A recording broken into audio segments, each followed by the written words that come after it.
Good question. Well, every year, I swear to God, Japanese summers gets hotter and hotter. Right now, the heat in Thailand is bearable, but I swear to God, even I'm like unable to handle Tokyo summer anymore. Tokyo summer is, I swear to God, on a different level than what we have to experience here in Southeast Asian weather. And I think that's just because a lot of buildings in Southeast Asia are much more built for the hot, humid climates, whereas in Japan, they have to build their buildings for every single season. I think the biggest thing that shocked Connor when he was here is the MVPs of Southeast Asian culture. It's our motorbike drivers, it's our Grab drivers. He saw like our Grab drivers, which if you don't know, we don't have Uber here. We have this app called Grab.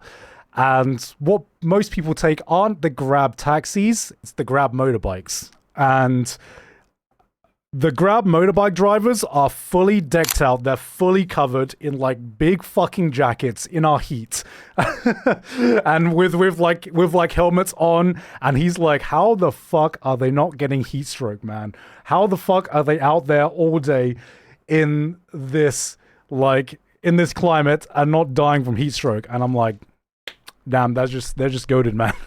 They're just built different." Grab is from Singapore, right? I'm not sure. I think it's, well, I know Grab is used across Southeast Asia. It was used in Singapore, it is used in Thailand, it is used in Vietnam. I assume it's used in Malaysia and Indonesia as well, if there's anyone watching right now via VPN.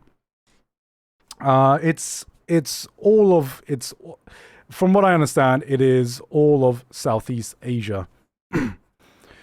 Do you take tuk-tuk when you have to take Uber in Thailand? Nah. Tuk-tuk is very much a tourist thing to do.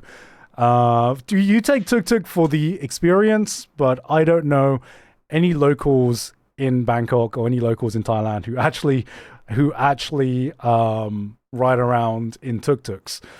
Because, you could take a nice air-conditioned taxi, or you could take a cheap motorbike, or you could pay an overpriced amount to take a tuk-tuk and breathe in air pollution.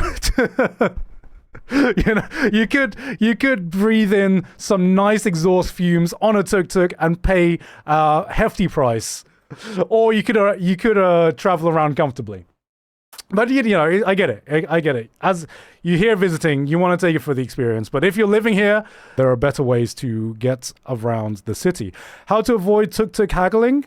I think it's gotten to the point now where you can't really avoid tuk-tuk haggling because, as I said, no locals really take tuk-tuks. Most locals I know now, they use a Grab.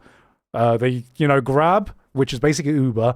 Grab has basically taken away the haggling culture because you can just use a Grab and have a predetermined amount to spend. So yeah, I highly recommend, if you're traveling Southeast Asia, take a tuk-tuk once. Take a tuk-tuk once for the experience, just so you can say you take one. But if you really want to get around, just use a Grab. Just download Grab, use that. And you can also order off street food stalls in Grab nowadays. So you can pretty much get everything from Grab.